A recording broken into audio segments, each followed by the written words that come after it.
Changing your username on HBO Max is a straightforward process. Follow these steps to update your account information easily. Step 1. Log into your account. Open the HBO Max app or website and sign in using your current username and password.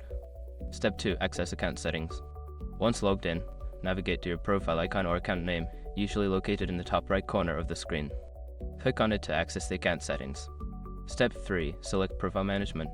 In the Account Settings menu, look for an option labeled Profiles or Profile Management. Click on this option to view your current profiles. Step 4. Edit your username. Find the profile for which you want to change the username. Click on the edit icon or option next to the profile name.